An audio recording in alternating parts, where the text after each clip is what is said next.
You think they lost interest because you made one big mistake? But here's the truth. People rarely pull away for the reason you think.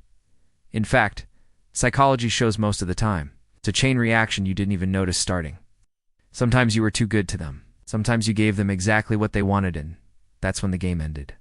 And sometimes you missed the signs they were secretly hoping you'd call out. What I'm about to share is not the usual dating advice. These are uncomfortable truths no one tells you because they make you question not just them but yourself.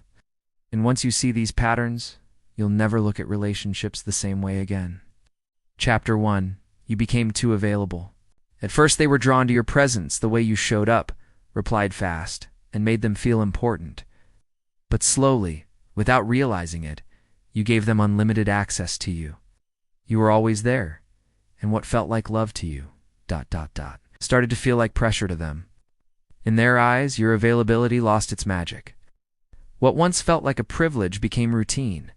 They didn't have to earn your time anymore. And the human mind is tricky, it stops valuing what's always guaranteed.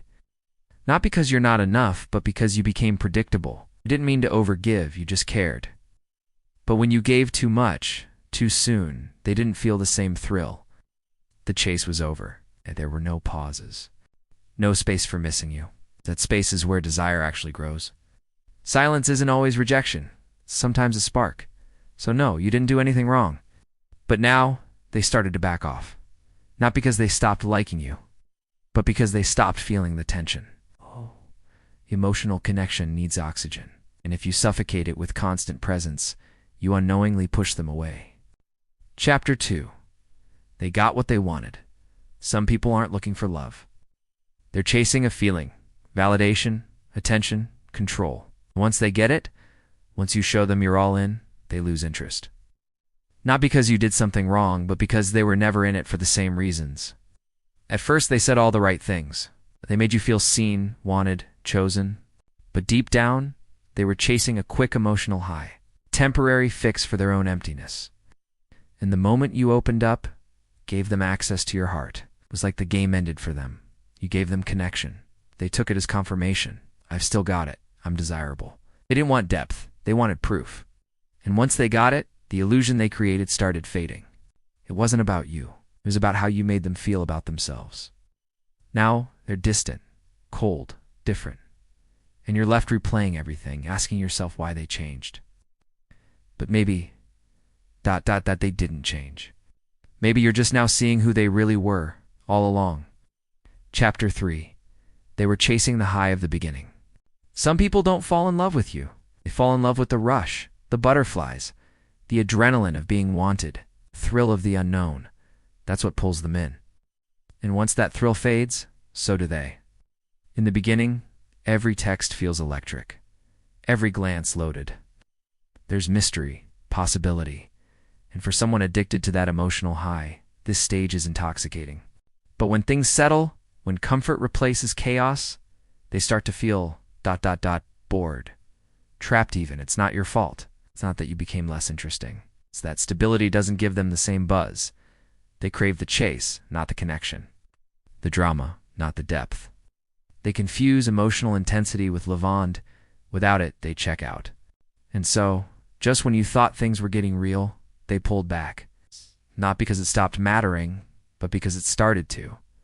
And real intimacy, that's something they were never ready to handle. Chapter 4. Comparison killed the spark. They didn't stop liking you out of nowhere. They started comparing you to their ex, to their idea of better, to someone online who only shows the highlight reel, or even ... to a fantasy they created in their own head. Comparison is poison. Quiet, invisible, but deadly.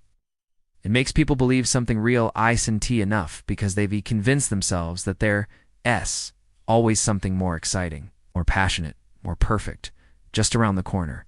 And the worst part, you never stood a chance. Not because you lacked anything, but because you were real. You had flaws, needs, opinions. And the moment they started seeing you through the lens of what you're not, they forgot to appreciate everything you actually were. So they drifted, not because you failed, but because they couldn't stop chasing illusions. And the truth is, no real connection survives when it's constantly being compared to a fantasy.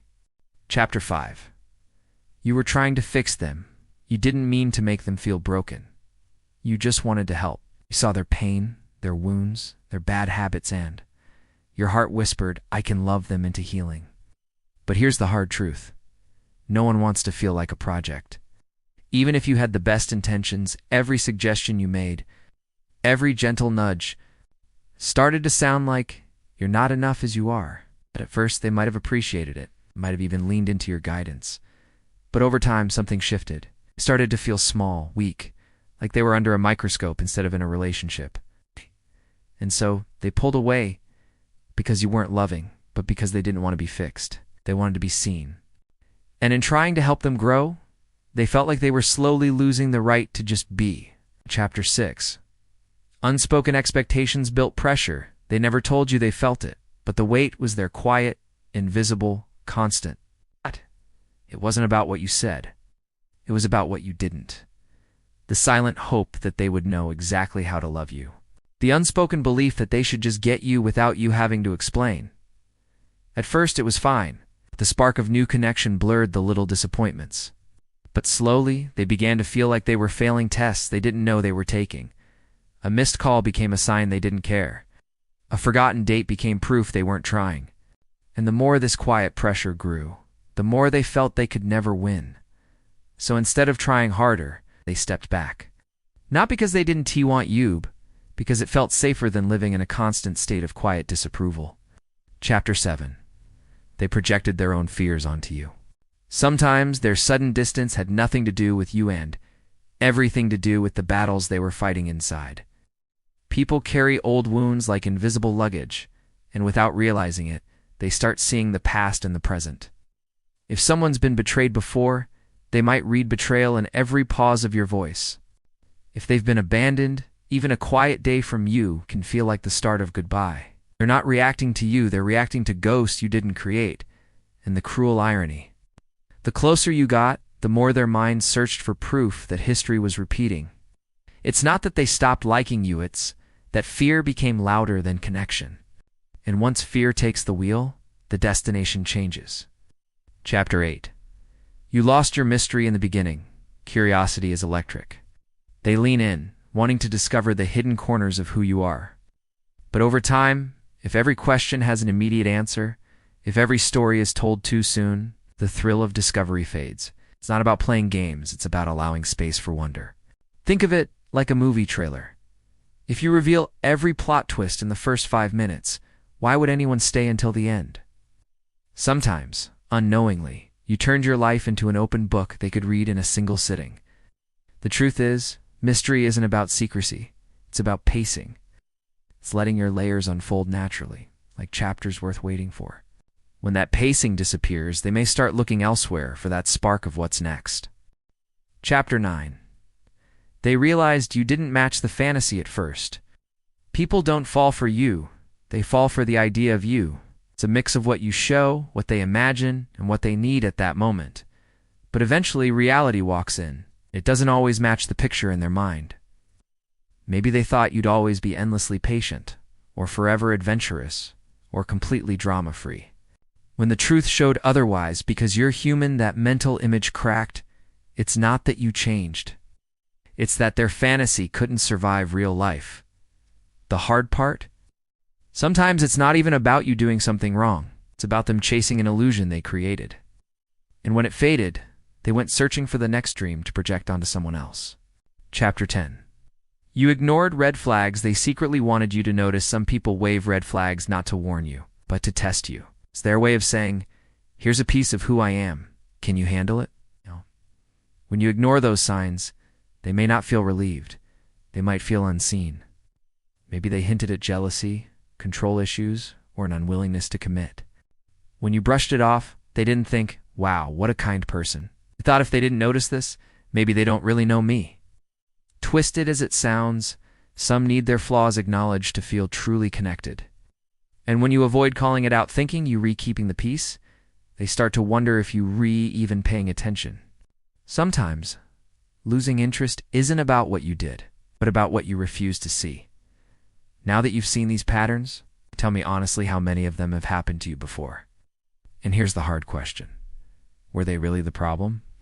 Or did you unknowingly help write the script? The truth is, the moment you start spotting these signs early, you stop wasting months or years on people who are never going to stay.